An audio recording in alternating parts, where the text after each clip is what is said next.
Hi hello வணக்கம். இன்னைக்கு நம்ம தமிழ் தயாளன் டைரக்ஷன்ல கெவி அப்படின்னு ஒரு படம் வந்திருக்கு. அந்த படத்தோட ஸ்டோரி பத்தி பார்ப்போம். அந்த படத்தோட ஸ்டோரி பத்தி பார்க்கறதுக்கு முன்னாடி நம்ம சேனலை சப்ஸ்கிரைப் பண்ணி வச்சுக்கோங்க. அப்பதான் நான் போடுற வீடியோ உங்களுக்கு வந்து கிடைக்கும். கெவி இந்த படத்தோட ஸ்டோரி என்னன்னு பார்த்தீங்கன்னா, அதாவது ஒரு 16ஆம் நூற்றாண்டு அப்போ வந்து ஒரு மலைகளில் போய் தஞ்சம் அடையக்கூடிய ஒரு கிராமவாசிகள் மலைவாசிகளா மாறிடுறாங்க.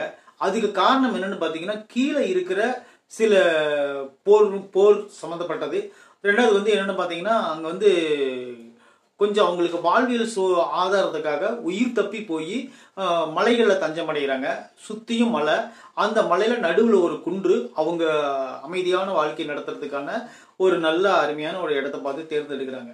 அந்த இடம்தான் இப்போ இருக்கக்கூடிய ரீசெண்டாக இருக்கக்கூடிய கொடைக்கானலுடைய மலை. அதில் வந்து அந்த குன்றா இருக்கக்கூடியது வந்து கெவி அப்படின்னு ஒரு மேடு, சிறு குன்று. அதில் தான் வந்து மக்கள் போய் குடியேறுறாங்க.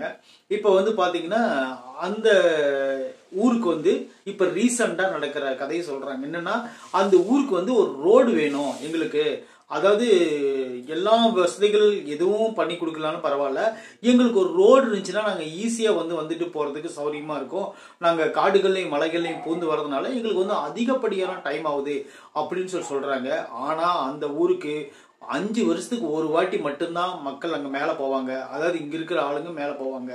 எதுக்குன்னு பார்த்தீங்கன்னா, ஓட்டு போட்டி எடுத்துக்கிட்டு அங்கே போவாங்க, ஓட்டு வாங்குறதுக்கு மட்டும்தான். இப்போ வந்து அந்த ஊரில் ஒரு சின்ன கலவரம் நடக்குது. அந்த கலவரத்தில் ஓட்டுப்பட்டி எடுத்துட்டு போகும்போது போலீஸ்காரருக்கும் அந்த ஊர் பொதுமக்களுக்கும் தள்ளுமுள்ளு நடக்குது. அதில் போலீஸ்காரர் மேலே தெரியாமல் செருப்பு வந்து விழுந்துருது. இது காரணம் வந்து அந்த ஊரில் வசிக்கக்கூடிய ஒரு முரட்டத்தனமான ஒரு ஆள். அவன் தான் இதுக்கு எல்லாத்துக்கும் காரணம். அந்த போலீஸ்காரர் வன்மத்தோடு அலையிறாரு. இப்போ என்ன ஆகுதுன்னு பார்த்தீங்கன்னா, அவர் வந்து கீழே வராரு. அவங்க மனைவி வந்து மாசமாக இருக்காங்க, ப்ரெக்னென்ட் ஆகி குழந்தை பிறக்கிற டைம் அது. இவர் வந்து கீழே வந்து சில பொருட்கள் வாங்கிட்டு வர்றதுக்காக கீழே வராரு. ஒரு பண்டிகை டைமு வந்துட்டு மேலே போகிறதுக்குள்ள இந்த போலீஸ்காரங்க அவரை வந்து பிடிச்சி டார்ச்சர் பண்ணுறாங்க. டார்ச்சர் பண்ணும்போது அந்த பொண்ணுக்கு அங்கே வழி எடுத்துக்குது.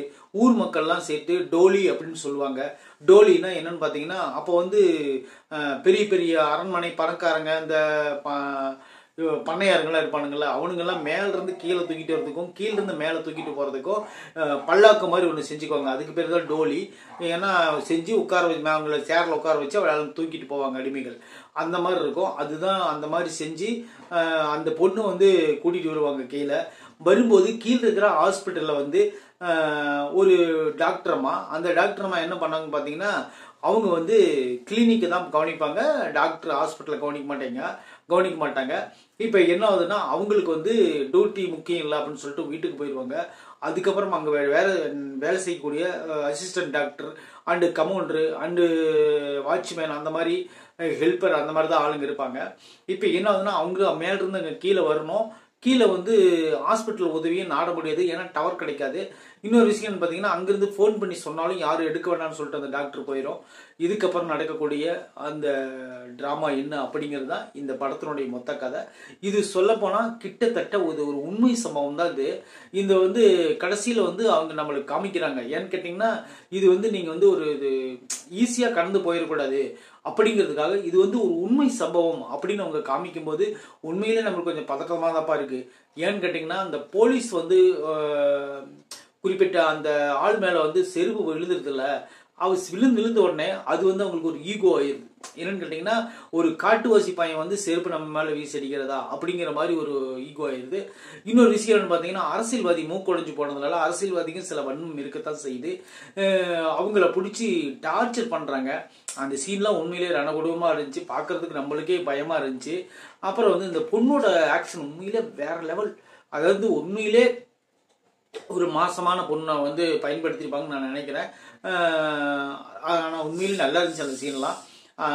படத்தில் வந்து குறிப்பாக சொல்லணும்னு பார்த்தோன்னா, அந்த குறிப்பிட்ட அந்த ஃபர்ஸ்ட் ஸ்டாப்லாம் பார்த்தீங்கன்னா ரொம்ப பரபரப்பாக போச்சு. எனக்கு ரொம்ப அந்த ஃபர்ஸ்ட் ஸ்டாப் ரொம்ப பிடிச்சிருச்சு. ஏன்னு கேட்டிங்கன்னா, அந்த போலீஸ் அவங்கள விட்டுறணும், எப்படியாவது போய் தன்னோட மனைவி அவர் பார்த்துடணும் அப்படிங்கிற கட்டத்துக்கு நம்ம வந்துடுவோம். அந்த பொண்ணுக்கு எப்படியாவது சுகப்பிரசவம் ஆயிடணும் அப்படின்னு சொல்லிட்டு அதை நம்ம பார்த்துட்டு இருப்போம். ஏன்னா குழந்தை வந்து உள்ளுக்குள்ளே கொடி சுற்றி பிறந்துக்கும். அது ரொம்ப டேஞ்சரு. அந்த மாதிரி ஒரு சூழ்நிலையில் அவங்க தூக்கிட்டு வருவாங்க கீழே. இன்னொன்று பார்த்தீங்கன்னா எப்படியாவது இந்த குழந்தை இந்த பொண்ணை வந்து ஹீரோ சந்திச்சிடணும், ஹீரோயினுக்கு எப்படியாவது சுகப்பிரசனம் ஆயிடணும் அப்படிங்கிறதா நம்ம அந்த மைண்டில் ஓடிட்டு இருக்கோம்.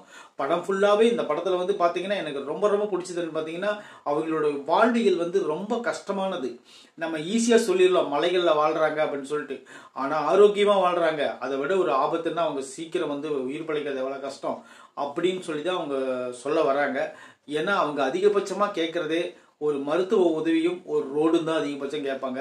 ஏன்னு கேட்டிங்கன்னா அவங்க வாழ்வியலுக்கு எங்களுக்கு சாப்பாடு வேணும், எங்களுக்கு வேற எல்லாம் எங்களுக்கு படிப்பு வேணும்னு கூட கேட்கல. அவங்களுக்கு தேவை என்ன, ஒரு ரோடு, ஒரு ஹாஸ்பிட்டல் சேவை, அந்த மாதிரி தான் கேட்பாங்க.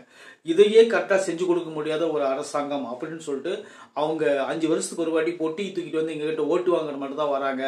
மற்றபடி எங்களை வந்து ஒரு பொருட்டாக கூட நினைக்கிறது இல்லை அப்படின்னு சொல்லும்போது உண்மையிலேயே மனசு கணக்க தான் செய்து.